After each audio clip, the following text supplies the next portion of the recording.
comprarte tal vez un campeón de Palermo no te asegura que tu rodeo mejore o que se exprese de la misma manera en la que vos estabas viendo al campeón de Palermo, si es que no están bajo una misma línea productiva.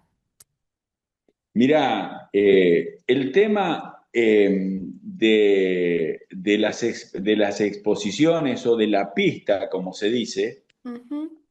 es un tema que es entendible, pero que la mayoría de los productores se confunden porque esa incapacidad de saber qué es lo que quieren, que yo se la revelo, o sea, vos querés esto, le voy sonsacando, casi como un psicólogo, le voy sonsacando los problemas que tiene, eh, la pista hay que dejarla de lado.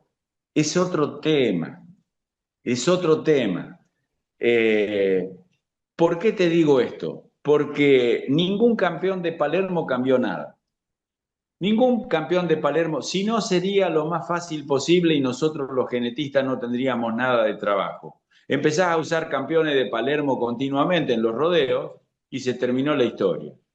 Lo cierto, la verdad es que sale un campeón de Palermo, sale un reservado de campeón, sale un tercer mejor toro y muchas veces ese tercer mejor toro es mucho más impactante que el campeón.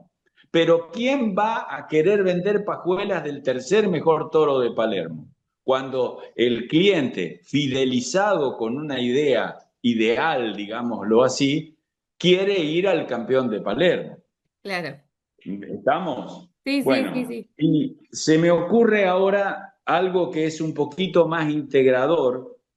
Un ejemplo, vamos a los genes. Ah, bueno, no, si yo tengo un campo muy hostil, yo lo que tengo que ir es al Brahman. Estoy en zona de garrapata, tengo mucho calor, tengo que ir al Brahman. Bárbaro, 10 puntos. Yo manejo un rodeo de Brahman en Santiago del Estero y para responder a lo que vos me preguntaste, eh, el, el dueño me dice, tengo problemas porque yo quisiera tener más terneros todos los años, tengo Brahman, el Brahman que tenía era bueno, unas lindas vacas bien estructuradas, pero yo le dije, tenés una vaca muy grande, tenés una disponibilidad forrajera muy limitada en el año y necesitas vacas que se lo banquen mejor, pero si son Brahman, ah, que sean Brahman no quiere decir que vos tengas garantizado en tu campo, la mejor de las eficiencias. Lo que Claro. necesitamos nosotros es un Brahman con un biotipo distinto para tu campo. Más chico, que coma menos. Más una vaca más chica, porque los kilos en exceso que tiene una vaca hay que mantenerlos. Claro. Y eso cuesta energía. Y cuando la energía está escasa o es escasa porque la alimentación está comprometida, sobre todo en ciertas épocas del año, se resiente la fertilidad de la vaca por más brahman que sea. Entonces empezamos a viajar hasta encontrar el brahman para no salirnos de ahí, hasta que encontramos los toros que necesitábamos. Y una vez que encontramos los toros, fuimos para ahí, con el apoyo de un pequeño aporte de inseminación artificial y toros que fueran más adecuados al campo. Ahora, en ese campo nosotros hacemos sobre las vacas Brahman toros Angus para hacer un Brahman media sangre, un Brangus media sangre Brahman Angus. Lo que sucedió también es que en ese campo tan complicado y tan hostil, los toros, por más Brahman que sean, se venían un poco abajo, no tenían mucho estado. El asunto era que había que decirle al dueño que los toros fueron criados en otro lado y no en ese campo, y que los toros al usarse en ese campo tenían que nacer allí. Y había que recriarlos, tenían que nacer, había que Claro. recriarlos, había que esperar la época de servicio. Porque ningún Brangus, ningún Braford, ningún Brahma, tratando de aprovechar la sangre índica que tienen, que es espectacular para manejarse en ambientes hostiles, tiene que ser criado en lugares donde no esté sometido a la presión del medio ambiente. Claro. Mejor dicho, puede ser criado. Todo el mundo tiene derecho a criarlo a donde quiera. Pero resulta que por factores epigenéticos, cuando la base genética está, por factores epigenéticos, la expresión de esa base genética no es totalmente eficiente.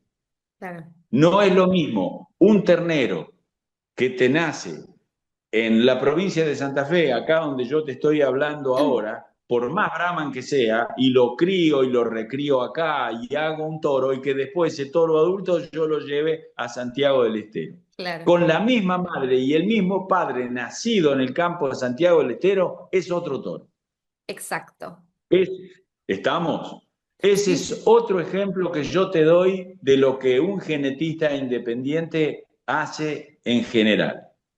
Bien, sí. Eh, Que de hecho es algo que se ve mucho, un productor que tal vez dice, uy, mira, bueno, y volvemos un poco a la diferencia entre la cabaña y el productor regular en el campo, ¿no? Capaz va a una cabaña o a una exposición, dice, uy, mira qué lindo este toro, gigante, hermoso, bien musculoso, con todas sus cuestiones genéticas, le gusta, lo lleva al campo, se le viene abajo el toro. Claro, era un toro que venía tal vez de estar preparado, de vivir a box, con ración, vos lo llevás al campo y por más que ese toro era precioso y presentaba sus condiciones como algo extraordinario, no estaba preparado tal vez para llegar al campo. Exactamente, exactamente, pero la explicación es una explicación epigenética. Claro, O sea, el dueño me dice, mira, el pedigrí que tiene es espectacular. No, no se puede creer, y yo mismo soy el primero en reconocer, porque yo el pedigrí de un toro o de una vaca lo estudio y lo evalúo siempre hasta niveles casi ridículos, digamos. Pero resulta que ese embrión, cuando me dice que es por transferencia embrionaria, ese embrión fue expuesto a cuestiones ambientales que hicieron que los excelentes genes que pueda llegar a tener no se expresen claro, totalmente. Entonces, la preparación lo que hace es ocultarme las diferencias de eficiencia que puede llegar a haber. En esas cuestiones el toro está bárbaro.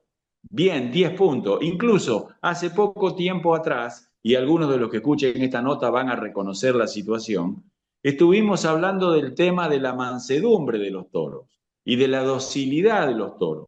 Si vos tenés un toro genéticamente indócil, agresivo y demás, la preparación y el box y la exposición te lo puede hacer una ovejita, pero resulta que vos lo tenés para producir hijos y después a los hijos no los podés tener adentro del corral o se ponen muy malos o se claro. ponen muy agresivos. Entonces, la genética convencional, totalmente basada en la cuestión de transferencia de genes a través de individuos, deja de lado en la concepción de los que están en las empresas de genética y del pensamiento de los productores de las cuestiones ambientales que son fundamentales en este sentido. La, la, Te lo digo aquí, se lo digo a los productores también. Los toros que vos te nacieron en el campo tuyo, en Córdoba, en el centro de la provincia de Santa Fe, en el Chaco, en Corrientes, donde quiera que sea, son toros que lo único que no tienen es marketing. Porque vos no tenés nombre, vos no tenés una Claro. marca, vos no tenés una posibilidad, vos no vas a las exposiciones, sos un productor comercial, pero resulta que estos toros son los que vos necesitas.